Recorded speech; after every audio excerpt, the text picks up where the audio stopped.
And we are live. Hi, everyone. My name is Rosette True, and I am the host of Relatives Fight CPS. My lovely co host Stacy is not going to be with us today. She's probably working. Um, but I did wanted to bring to everybody's attention regarding relatives. Please, and I keep saying this, and Attorney Davis said this several times as well. Do not communicate with the social workers, especially when you're using the race card. I'm going to give you an example today. The grandmother told the social worker that the reason she's doing this, removing her grandkids from her son and her, is because of them being black and that they want to destroy black families and what have you. So the social worker accused her of being accused them of being racist and et cetera, et cetera. Now, the father of the children has no prior records. I just finished speaking with him, and the mother, like again, the grandmother used the race card with the social workers, and then they wrote down in the report that they grandmothers attacked them, um, because they're white and the family is black, and she accused them of being racist. Okay, please understand that when you talk to the social workers, whether you're family members um, or even parents, you're literally setting yourself up to fail. So this is not about black and white or Middle Eastern or Asians or anything like that. Social workers they don't discriminate really. They take children whether you're black or white or Middle Eastern or Asian or purple or green or pink. It doesn't matter to them. Okay. Their main goal is to remove children, and that's all they want. But then when you talk too much to them, you're literally setting yourself up to fail even more, right? They already lie in their reports. They already make up stories. They're horrible individuals who are possessed, right? So, but when you open your mouth and you say the wrong things, is going to be held against you, okay? And then it becomes a huge mess. Also, I wanted to bring up this to all relatives out there, grandparents especially. Grandparents, you might think you know how the system works, but you don't know. You don't know because it does sounds great. It sounds great. Child Protective Services. The name is great. They're protecting children. But in reality, the name doesn't define the department. Okay? The name does not define the Department of Children and Family Services. Their main goal is to make money from every child removed. They prolong cases. They tell the parents to do classes, all that.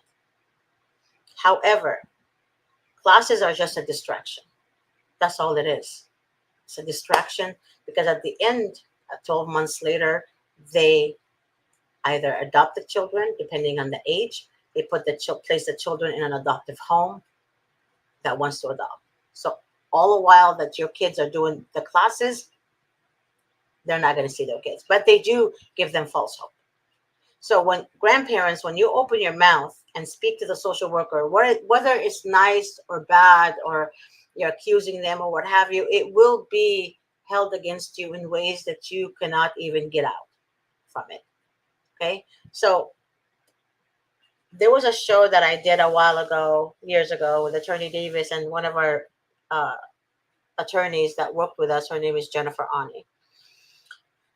She said the best advice I can give everyone, families and parents, is to listen more, document everything, but speak less. So try not to speak to the social workers. I'm not sure why everyone feels the need when they're in the heat of the moment to speak to the social workers and they think they know what they're doing. Please, guys, understand it takes years and years and years for an attorney to even get to the point where they're proficient enough to know what the strategy is to fight CPS.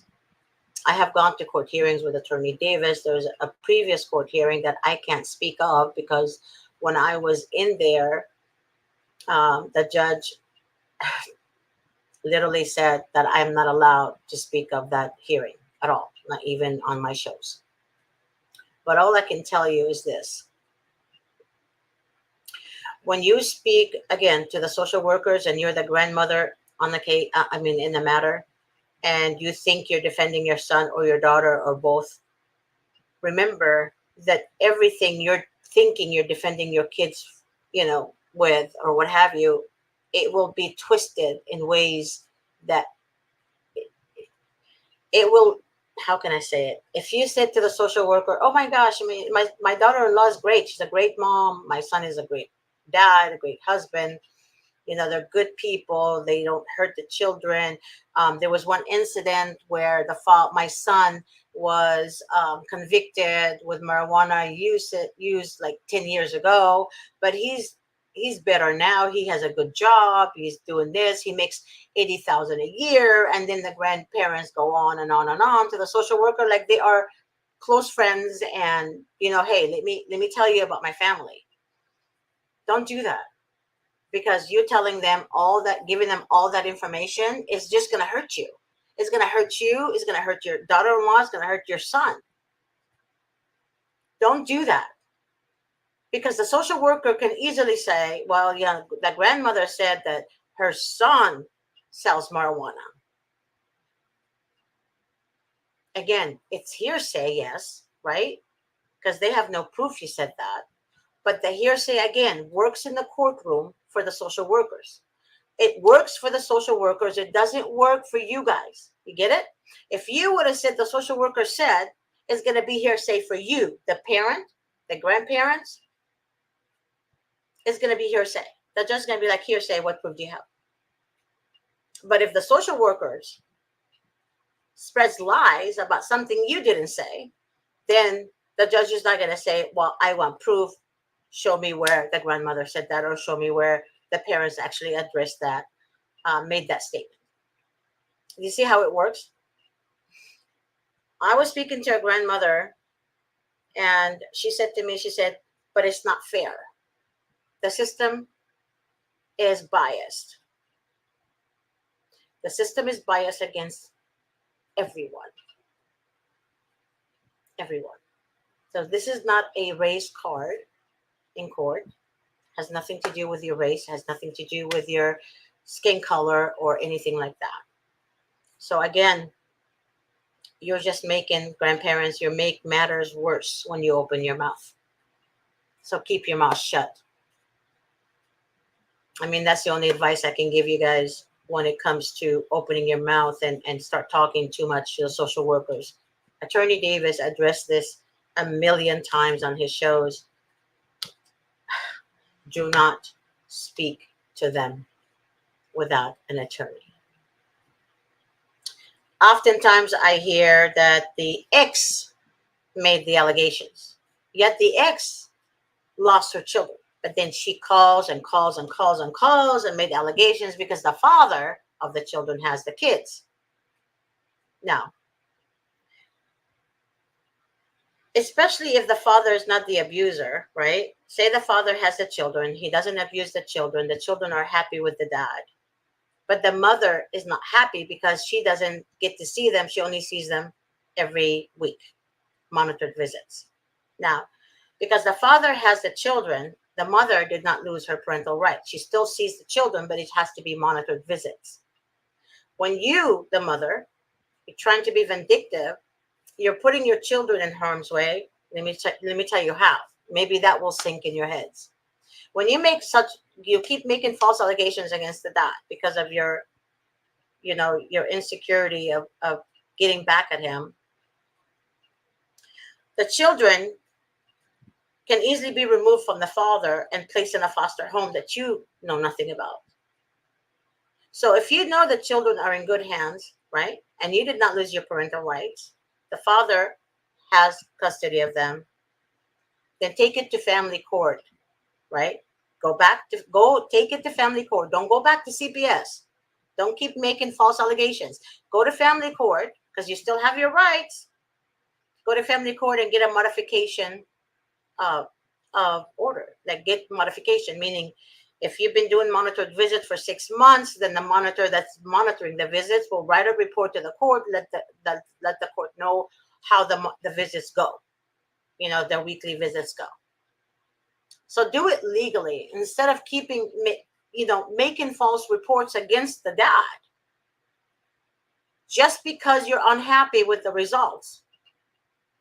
Especially, again, I'm going to repeat, if the father is a good dad, does not abuse the children, but he was given full access to the kids to make decisions for their school or what have you, and you did not lose your parental rights, please do not keep reporting the dad to CPS because you're going to lose the children.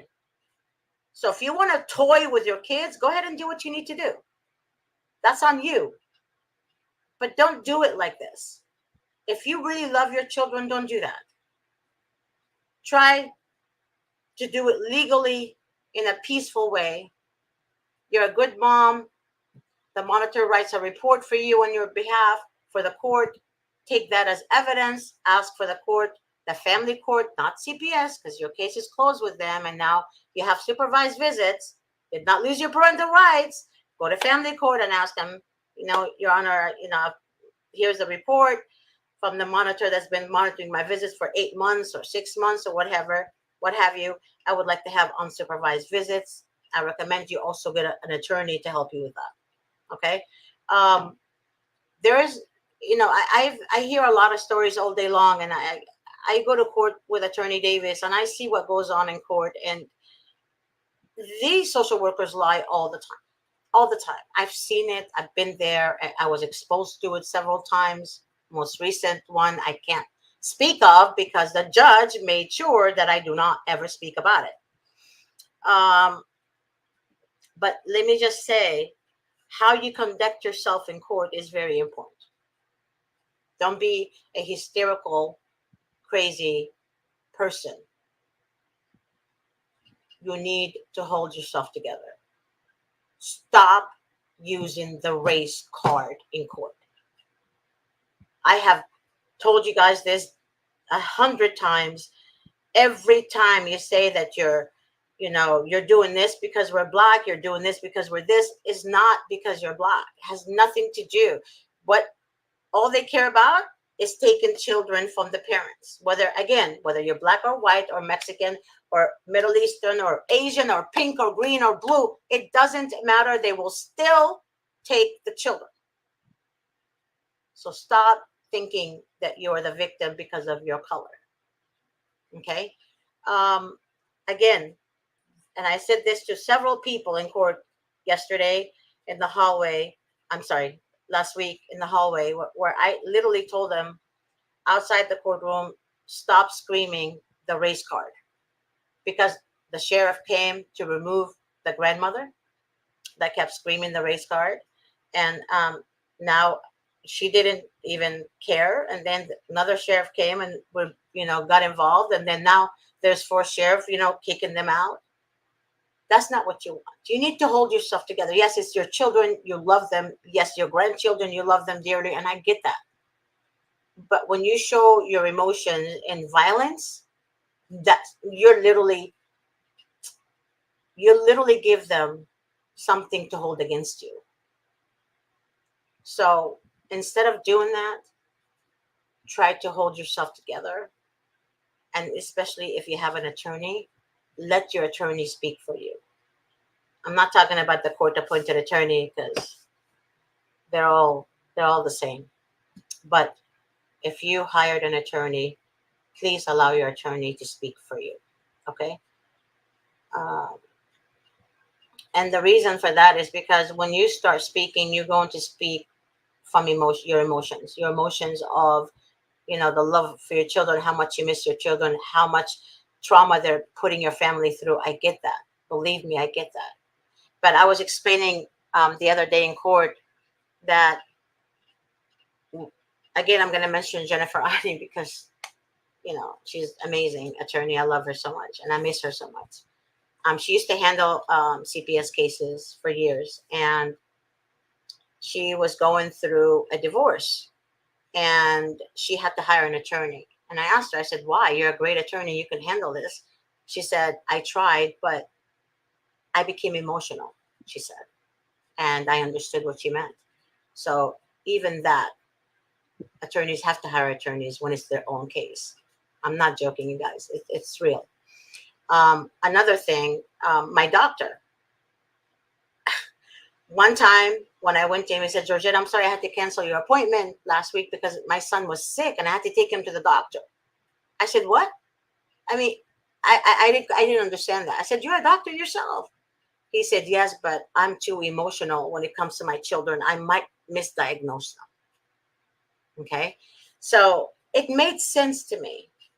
We become emotional when it comes to our children, whether you're a doctor, whether you're a nurse, whether you're, a CEO, it doesn't matter. Whether you're a grandmother, grandfather, it doesn't matter because we all love our children.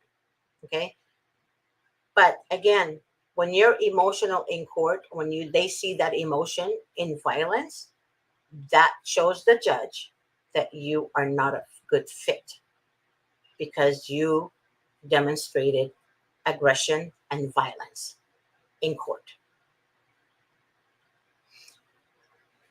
I have I've met so many different parents and grandparents throughout the years I've been with Attorney Davis in the law firm. By far, I have seen parents who get it together, meaning they're calm. They let their yes be yes and their no be no without any further explanation, get ahead of the game. But the ones that like to explain what the yes is and what the no is, they don't go anywhere. It doesn't change in a good outcome for them.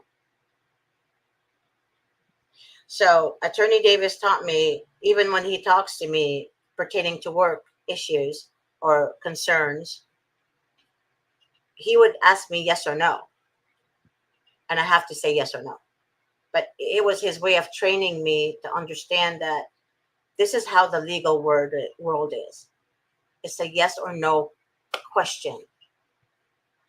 On the stand, when you're being cross-examined and you ask the question and you say, no, but let me just tell you, da da da da da da. But that's setting yourself up to fail because you're giving so much explanation about what you think the no is and why you said no, especially if you're being cross-examined by the opposing counsel, right? So your attorney, after this, when you say yes or no, then your attorney, if you have a good attorney, then your attorney will ask you the same questions, but in a different way, so you can now say your truth. So again, when you're being cross-examined or you speak into a social worker, for example, do not say too much. Okay. I have been on several cases 2 weeks ago with him where he won cases. He literally won the case. Families came out and they started talking to me and they're grateful and all this. And I'm so happy for them.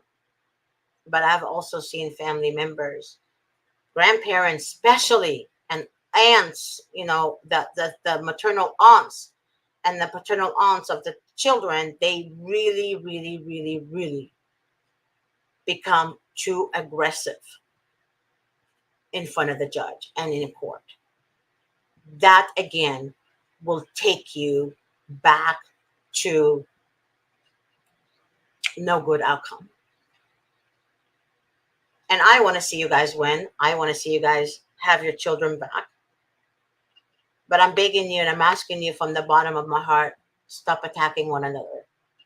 Stop attacking the social workers. Stop doing any aggression behavior in the case. The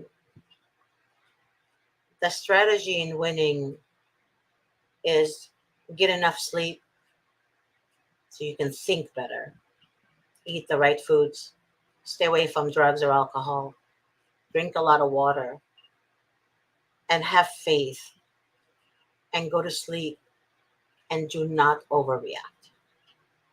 Because when you don't take care of your body, you don't take care of your mind, you're not going to be able to function in court. You're not going to be able to fight for your children.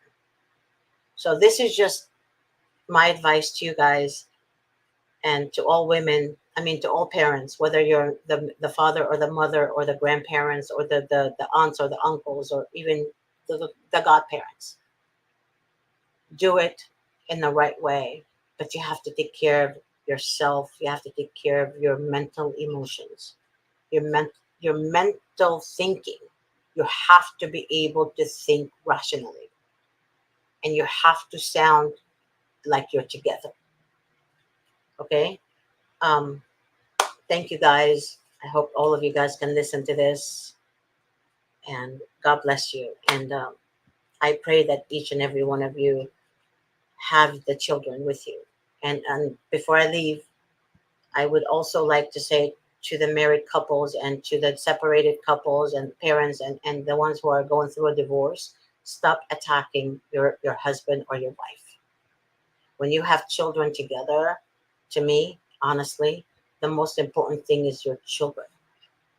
And I've seen fathers and mothers attack each other with child support, spousal support, and all this type of support. You guys understand that the court make money from your child support. So yes, they want to enforce child support. But if you guys get it together, right, without violence and aggression and deception, right, it would be better for all of you, especially for your children. Try to think that way. You know, I have seen good dads, great dads that I know personally in my life, where this father had a divorce with his wife, and they have three daughters, and they're in college now. But when he was going through the divorce, they came to an agreement.